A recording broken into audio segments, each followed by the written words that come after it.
Welcome to Home Guru classes. Today I am going to teach summary of NCERT class 6th Science chapter 9.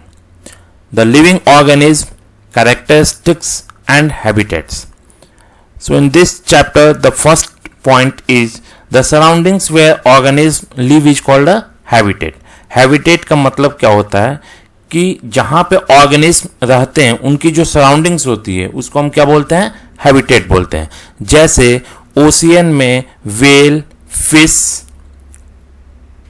Tortoise, crocodile, सो इनके लिए habitat क्या हुआ, ocean.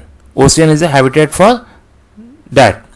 Forest में जैसे wild animals, सो इनके लिए habitat क्या हुआ, forest. So same for the insects like grassland, okay.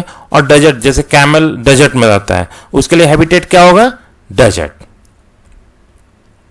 The next point is the presence of specific features or certain habits which enable a plant or an animal to live in its surroundings is called adaptation. Adaptation का मतलब होता है स्वीकार करना, adapt करना, किसी भी environment को अडेप्ट करना. तो the presence of a specific feature or certain habits which enable a plant or an animal to live in its surrounding is called adapt.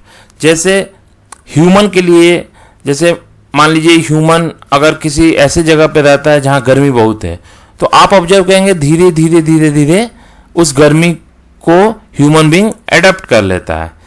Human being मान लीजिए किसी ऐसे जगह पे है जहाँ ठंड बहुत ज़्यादा है, तो धीरे धीरे आप ऑब्जर्व करेंगे कि ठंड को भी एडप्ट कर लेता है. सो इस प्रोसेस को हम क्या बोलते हैं, एडेप्टेशन. अपने सराउंडिंग के हिसाब से, अपने इन्वायरमेंट के हिसाब से अपने आप को ढाल लेना, that is called adaptation. The next point is the plants and animals that live on land are said to live in terrestrial habitats. वो plants and animals जो कि लैंड पे रहते हैं उनको हम क्या बोलते हैं, terrestrial habitats. जो plants animals लैंड पे मतलब रहते हैं उनको हम terrestrial habitats बोलते हैं. फिगर में आप देख सकते हैं, ये जंगल है, इसमें प्लांट्स और एनिमल्स रहते हैं, तो इस हैबिटेट को हम क्या बोलेंगे, terrestrial habitats. Some example of terrestrial habitats are forest, grasslands, deserts, coastal and mountain region. कुछ एग्जांपल हैं टेरेस्ट्रियल हैबिटेट्स के, वो हैं forest, grasslands, deserts, coastal and mountain region. Coastal मतलब समुद्र का किनारा, forest and grassland. Okay. The next point is the habitat of plant and animal that live in water called aquatic habitat. वो habitat, वो plants और animal जो पानी के अंदर रहते हैं उनके लिए जो habitat होता है उसको क्या बोलते हैं, aquatic habitats. आप फिगर में देख सकते हैं जैसे whale, tortoise, fish, ये सब पानी के अंदर हैं, तो they live in aquatic habitats. Ponds, swamps, lakes, rivers and ocean are some example of aquatic habitat. Ponds, swamps, lakes और rivers and ocean, ये कुछ examples हैं aquatic habitats के. Now the next point is the living things such as plants and animals in a habitat are its biotic components. The living thing such as plant and animal in a habitat. अगर किसी habitat में कोई living things है like plant और animal, इसको हम क्या बोलेंगे, biotic component.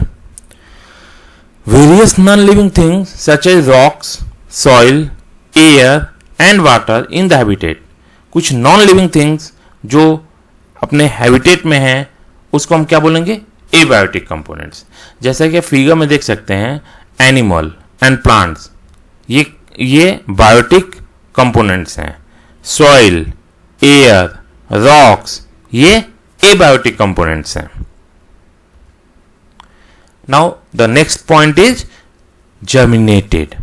When the seed turns into A sprout it's germinated.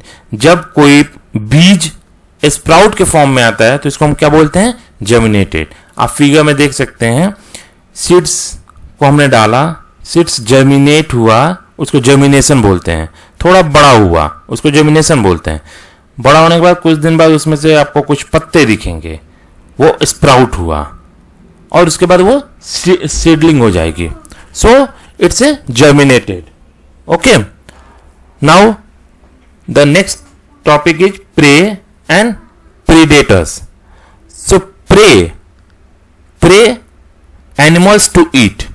आप फिगर में देख सकते हैं, जैसे माउस को आउल ईट करता है, जैसे स्नेल को फॉक्स ईट करता है, जैसे रैबिट को फॉक्स ईट करता है. तो इसमें माउस, स्नेल, रैबिट, फिश, ये सब क्या होंगे? ये प्रे होंगे. प्रीडेटर्स क्या होंगे? जो खाते हैं. मतलब जैसे आउल, फॉक्स, वेल, लियोपार्ड, ये क्या होंगे? प्रेडेटर्स होंगे. सो प्रेडेटर्स और prey. Predators the animals like lion that make it their prey. Predators वो होते हैं जो खाते हैं, और प्रे वो होते हैं जो उनका प्रेडेटर्स का भोजन बनते हैं. Now the next point is dolphins and whales do not have gills. They breathe in air through nostril or blowholes that are located on the upper parts of their heads. तो dolphin और whales जो होते हैं, इनके पास gills नहीं होती है. ये ब्रीथ करते हैं एयर को कैसे? नॉस्ट्रिल से और ब्लो होल से, जो कि लोकेट होते हैं इनके upper part of their heads. ठीक है. Now the changes in our surroundings that makes us respond to them are called stimuli. कुछ भी हमारे सराउंडिंग में चेंजेज होते हैं, अगर हम उस पर रिस्पॉन्ड करते हैं, दैट इज कॉल्ड स्टिमुली. जैसे नॉर्मल एग्जांपल में, जैसे गर्मी है तो हम बोलते हैं ना कि आज गर्मी बहुत ज़्यादा है. जैसे अगर हम ठंड में हैं तो बोलते हैं आज ठंड बहुत ज़्यादा है. So changes in our surrounding that makes us respond to them are called stimuli. So इस प्रोसेस को क्या बोलते हैं? स्टिमुली बोलते हैं. Now the process of getting rid of this waste by the living organism is known as excretion. जैसे पसीने निकलना, तो ये क्या होता है? ये प्रोसेस है of getting rid of waste by the living organism. हमारे शरीर में जो भी वेस्ट सब्सटेंस हैं, वो अगर हमारे शरीर से निकलते हैं तो उसको हम एक्सक्रीशन बोलते हैं. जैसे पसीना होना और वॉशरूम जाना, ये एक प्रोसेस होती है एक्सक्रीशन. सो इन प्रोसेस को हम क्या बोलते हैं? Excretion. So that's all about today class. Please subscribe, share and comment. Follow us on Facebook, Instagram, Twitter. For any inquiry, please reach us to homeguru@gmail.com. Thanks everyone.